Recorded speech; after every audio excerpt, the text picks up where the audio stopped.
परिवार रूखी सूखी खाकर ही सो जाता था। एक दिन, सुनो जी, तुम एक काम क्यों नहीं करते? इस गांव में तो कोई काम मिलने से रहा। तुम वो पहाड़ी के पार वाले गांव में भी तो जाकर कोई काम ढूंढ सकते हो। शायद कोई काम मिल जाए।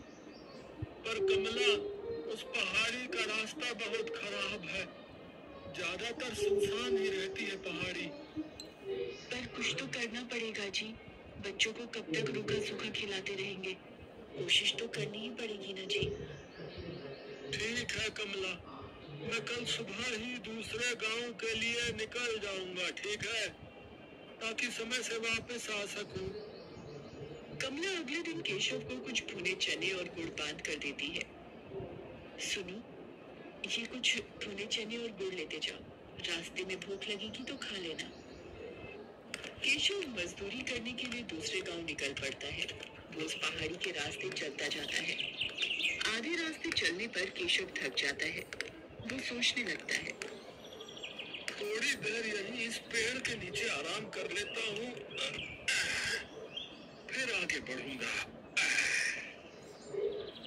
अरे, कमला ने ये भुने हुए चने और गुड़ दिया था, थोड़े खाकर भूख मिटा लेता हूँ। केशव जैसे ही चने और गुड़ खाने लगता है, एक चींटी उसके पास आती है। भैया, क्या थोड़ी सी गुड़ और चने मुझे दे सकते हो? मैं और मेरी बहनें भूखी है। हमने बहुत दिनों से कुछ नहीं खाया है। तुम्हारी बड़ी मेहरबानी होगी। हाँ हाँ, ये लो। तुम इन गुड़ और चनों से अपना और अपनी बहनों का पेट भरो। चींटी खुशी खुशी वो गुड़ और चने अपनी बहनों को खिलाती है। जैसे ही चींटियां गुड़ और चने खाती है, देखते ही देखते वो सब सुंदर परियां बन जाती है। केशव ये सब देखकर हैरान रह जाता है। शुक्रिया रागी, आज तुम्हारी वजह से हम श्राप से मुक्त हो गई। हम परीलोक से धरती पर घूमने निकली थी। इस पेड़ के नीचे एक महात्मा भोजन कर रहे थे।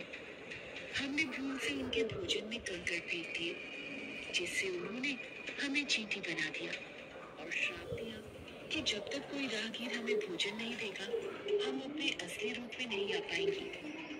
पर तुम इस पहाड़ी पर कैसे? यहाँ तो कोई नहीं आता जाता। केशव परियों को सारी आपबीती सुनाता है, जिसे सुनकर परियां भी बहुत दुखी होती हैं। वो केशव से कहती है, तुम चिंता मत करो केशव, तुमने आज हमारी सहायता की है, इसलिए हम भी बदले में तुम्हें कुछ देना चाहते हैं। ये जादुई चूल्हा है। इस पर बर्तन रखते ही ये जल उठेगा और तुम जो भी कुछ खाने को मांगोगे, बर्तन में पक जाएगा। मैं तुम्हें एक मंत्र बताती हूँ। जैसे ही तुम एक थी दुल्हन एक था दूल्हा, बंद हो जा जादुई चूल्हा, बोलोगे चूल्हा खाना पकाना रोक देगा। केशव को जादुई चूल्हा देकर परियां अपने लोग वापस चली जाती है। केशव वो चूल्हा लेकर खुशी खुशी घर वापस आ जाता है। अरे, तुम तो बहुत जल्दी वापस आ गए। और ये चूल्हा कैसा? जादू दिखाता हूँ, तुम एक पतीली लेकर आओ। हाँ। कमला एक खाली पतीली लेकर आती है। केशव पतीली को जादुई चूल्हे पर रखता है और चूल्हा जल उठता है। केशव दाल बोलता है और पतीली दाल से भर जाती है। केशव एक एक करके चूल्हे पर बर्तन रखता जाता है और मिनटों में सारा खाना बनकर तैयार हो जाता है। ये देखकर कमला और बच्चे बहुत खुश होते हैं। देखा कमला, मिनटों में सारा खाना इस चूल्हे पर तैयार हो रहा है। और कुछ चाहिए तो बोलो। बस बस, अभी इतना बहुत है हमारे लिए। ठीक है, मैं इस चूल्हे को अब बंद कर देता हूँ। एक थी दुल्हन एक था दूल्हा, बंद हो जा जादुई चूल्हा। केशव मंत्र बोलता है और चूल्हा बंद हो जाता है। अब केशव के परिवार को भूखा भी नहीं सोना पड़ता था। एक दिन, सुनो जी, मैं सोच रही हूँ क्यों ना हम एक चाय का ढाबा खोल लें। इस चूल्हे पर चाय और पराठे बनाकर बेचा करेंगे। इससे थोड़ी कमाई भी होनी शुरू हो जाएगी और तुम्हारी काम की तलाश भी बंद हो जाएगी। अरे भाई केशव, कैसे हो? अरे मेरे बेचा करेंगे, इससे थोड़ी कमाई भी होनी शुरू हो जाएगी और तुम्हारी काम की तलाश भी बंद हो जाएगी। अब कह तो तुम ठीक रही हो कमला, बिल्कुल ठीक है। अब मैं एक दुकान किराए पर ले लेता हूँ। जो पैसे आएंगे उससे किराया भी भर देंगे और घर खर्च भी निकल आएगा। केशव घर के नजदीक ही एक छोटी सी दुकान किराए पर ले लेता है और जादुई चूल्हा रखकर चाय बनानी शुरू कर देता है। धीरे धीरे केशव का चाय नाश्ते का ढाबा चल पड़ता है। आने जाने वाले लोग केशव के ढाबे पर रुककर चाय पराठे खाया करते थे।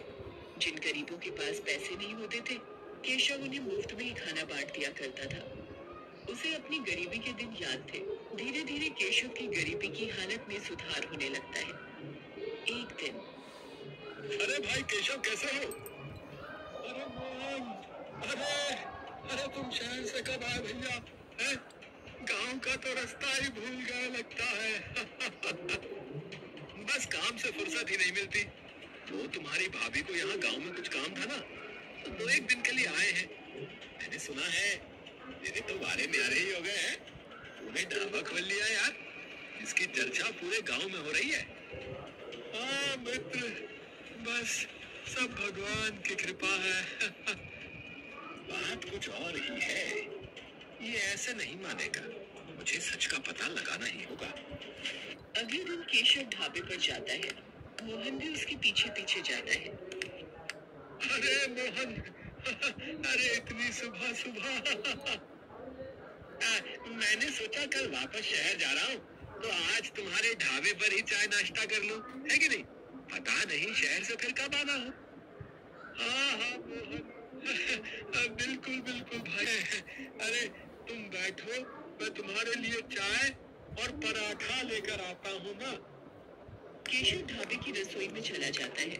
मोहन केशव को छुपकर देखने लगता है। ये क्या जादू है, हैं? केशव ने इस चूल्हे पर पतीली रखी और खाली पतीली चाय से भर गई। अरे अभी तवा रख रहा है। ये क्या, पराठा भी बन गया? ये तो कोई जादुई चूल्हा है। अच्छा, तो ये बात है। तभी कहूँ, ये रूखी सूखी खाने वाले ने ढाबा कैसे खोल लिया है? ये चूल्हा वैसे मेरे पास होना चाहिए। मैं इसे चुरा लेता हूँ। शाम को जब केशव घर लौट जाता है, मोहन रात के वक्त चूल्हा चुरा कर पत्नी के साथ शहर भाग जाता है। केशव जब ढाबे पर आता है, चूल्हा गायब होता है। अरे अरे कमला, अरे कमला, अरे हमारा जादुई चूल्हा चोरी हो गया है। अब हम क्या करेंगे? अब हम क्या करेंगे? कैसे पैसे कमाएंगे? सुनो जी, जो हो गया सो हो गया। इस बहाने हमें मार्गदर्शन तो मिला। अब आप एक नया चूल्हा लेकर इस ढाबे को आगे बढ़ाओ। देखना, आपकी मेहनत रंग लाएगी। केशव एक मेहनती व्यक्ति था, इसलिए उसने फिर से एक नई शुरुआत की। उधर जब मोहन अपनी पत्नी के साथ शहर में अपने घर पहुंचा, जाओ शीला, एक खाली पतीली ले आओ। अभी तुम्हें इस चूल्हे का जादू दिखाता हूँ। जादुई चूल्हे, मुझे पुलाव चाहिए, पुलाव। चूल्हे पर बर्तन रखकर मोहन ने जैसे ही पुलाव बोला, चूल्हा जलने लगा और पुलाव बनता चला गया। मोहन चूल्हे को फूंक मार मार कर बंद करता रहा, पर वो बंद ही नहीं हो रहा था।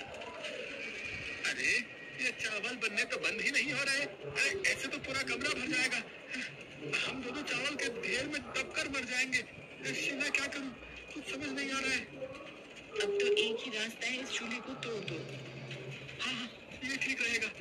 मैं इस घटिया चूल्हे को तोड़ देता हूँ। मोहन गुस्से में चूल्हे को पटक कर तोड़ देता है।